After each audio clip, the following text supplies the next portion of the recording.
Hello students, welcome to our YouTube channel Education Point Coaching Classes. Students, today we are going to do worksheet number 29. It is of subject English, class 9th and dated 16th September 2021. And students, for the name of the student and name of the class teacher, the space is provided to you. You will fill these two columns yourself. बच्चों, जो आज हमारे पास worksheet आई है वो writing practice है और writing में आज हम देखेंगे कि किस तरह से हमें स्टोरी लिखनी है. ठीक है, आपने बचपन से लेकर अब तक कितनी सारी स्टोरीज पढ़ी होंगी, सुनी होंगी. तो जब आप पढ़ते हैं तो आपको बहुत इंटरेस्ट आता है कि किस तरह से वो स्टोरी लिखी गई है, उसका प्लॉट क्या है. तो आपको भी ऐसी ही स्टोरी इमेजिन करनी है और लिखनी है. ठीक है, तो इस वर्कशीट में आप सीखेंगे कि आप स्टोरीज कैसे लिख सकते हैं. कोई भी स्टोरी लिखने का एक प्रॉपर तरीका होता है. आप अपनी मर्जी से जो भी आपको सेंटेंसेस आए आप वो लिख दें, वो स्टोरी नहीं होती. आपको उसको प्रॉपर तरीके से लिखना होता है, उसको स्टोरी कहा जाता है. ठीक है, तो you have learn how to describe. आपने देखा कि आपको पीपल को कैसे डिस्क्राइब करना है, आपने ये भी देखा कि प्लेसेस को कैसे डिस्क्राइब करना है. अब उसी को हम आगे फर्दर बढ़ाते हैं और देखते हैं कि हम प्रॉपर स्टोरी कैसे लिख सकते हैं. तो स्टोरी लिखने के उसके अंदर बहुत सारे एलिमेंट्स होते हैं. एलिमेंट्स मतलब पार्ट्स, जिसकी वजह से स्टोरी हमारी फ्रेम हो पाती है. ठीक है, तो हमारे स्टोरी एलिमेंट्स क्या होते हैं. सबसे पहले होता है कैरेक्टर, कि आप जो स्टोरी लिख रहे हैं आप उसके अंदर कौन सा कैरेक्टर चूज़ कर रहे हैं. कैरेक्टर्स बहुत इंपॉर्टेंट रोल प्ले करते हैं. द पीपल और animals that are important to the story. और कैरेक्टर्स कौन होते हैं, या तो पीपल होते हैं या एनिमल्स होते हैं.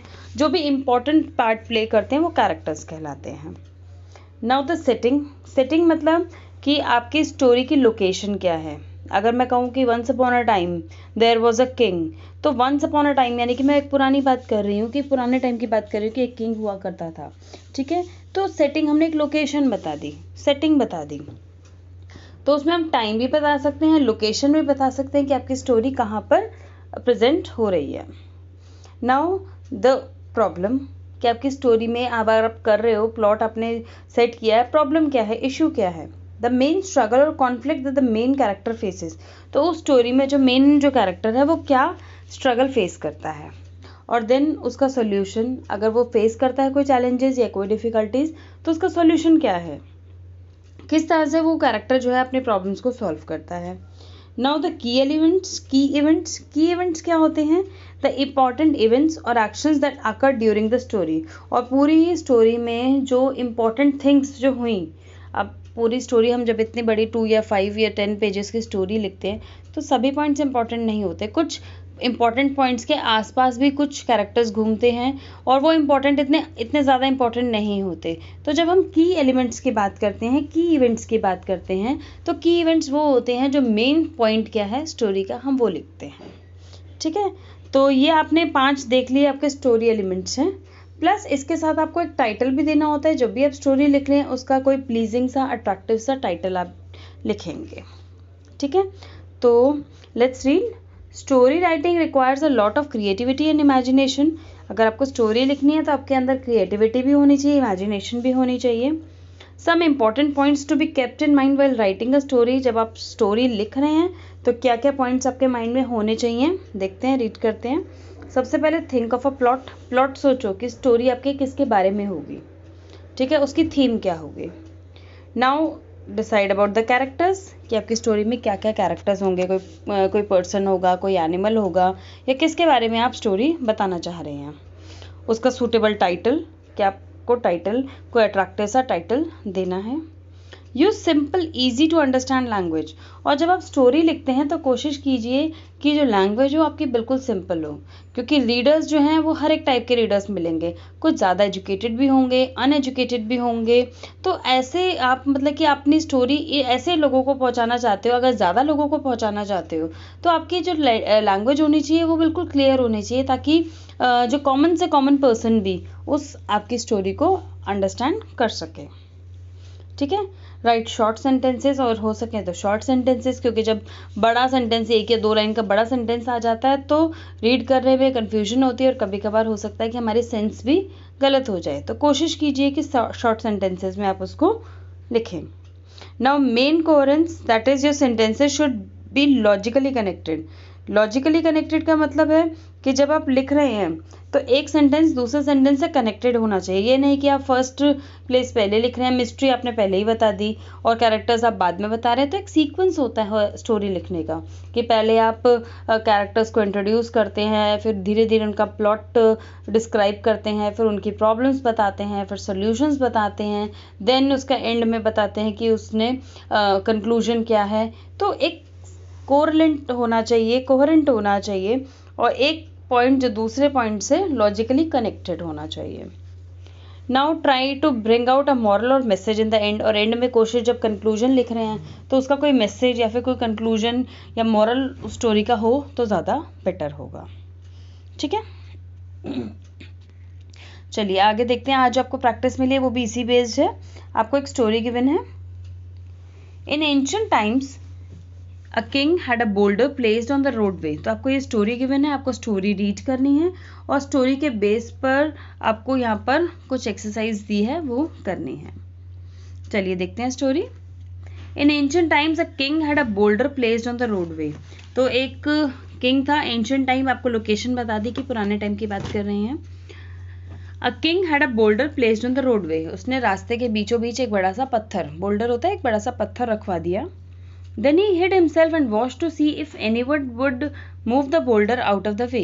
और वो खुद छुप गया ये देखने के लिए कि कोई इस बड़े से पत्थर को हटाएगा या नहीं हटाएगा।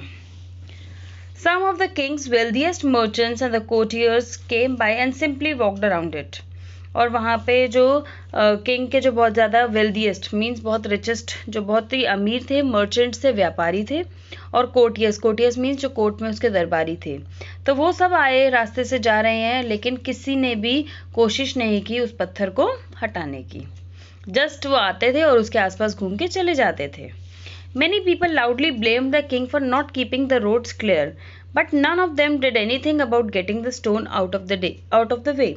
तो काफ़ी लोग जो है बस आए और बोल्डली बस ये बोल दिया, ब्लेम कर दिया किंग को कि किंग ने रोड्स को अच्छी तरह प्रॉपरली मेंटेन नहीं रखा है, मेंटेनेंस के नाम पर बिल्कुल अपनी प्रजा को धोखा दे रहा है। तो किसी ने भी हिम्मत नहीं की कि पत्थर को उठाकर साइड कर दे।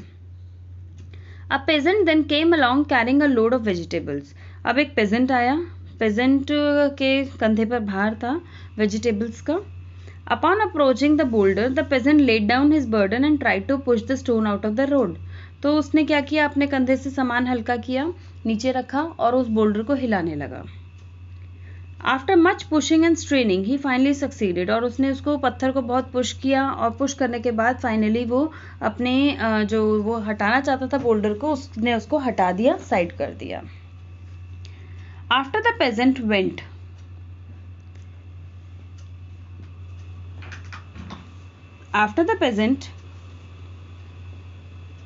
went back to pick up his vegetables, he noticed a purse lying in the road. और जैसे ही वो वापस जाने लगा, जैसे ही उसने पत्थर हटाया तो देखा कि एक पर्स वहाँ पर पड़ा हुआ है, और पर्स में जैसे उसने पर्स को उठाया, the purse contain many gold coins, और उस पर्स के अंदर बहुत सारे गोल्ड कॉइन्स थे।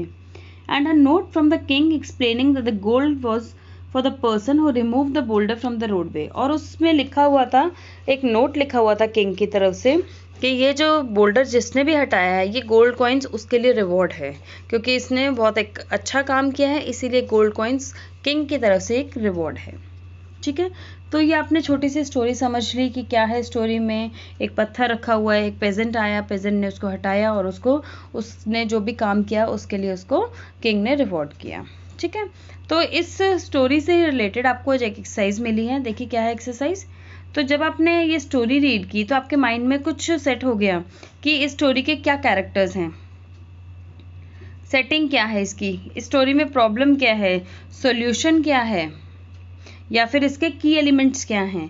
तो ये आपको लिखने हैं इस स्टोरी से फाइंड करके। तो चलिए लिखते हैं। सबसे पहले कैरेक्टर कौन है, मेन दो कैरेक्टर्स, एक किंग है और एक पेजेंट है, a king and a pageant.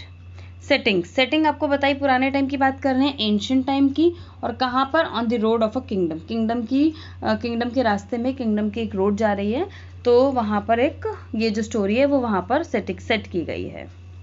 Now the problem, what is the problem. इस स्टोरी में प्रॉब्लम क्या थी, प्रॉब्लम ये थी, there was a boulder on the roadway and it had blocked the road, कि एक बोल्डर है, पत्थर है बड़ा सा, जो कि रोड के बीचों बीच रखा हुआ है और उसने पूरी रोड को ब्लॉक करके रखा हुआ है। ठीक है, और सोल्यूशन क्या हुआ? Peasant came and push the boulder out of the way. ये प्रॉब्लम थी कि वो रास्ते में रखा हुआ है और सोल्यूशन, एक पेजेंट ने उस पत्थर को रास्ते से हटा दिया। ठीक है, तो की इवेंट क्या है, यानी कि मेन स्टोरी का ये क्या बताना चाह रही है आपको, क्या थीम थी मेन स्टोरी की? The boulder was placed on the road, the king wanted to see if anyone could move the boulder.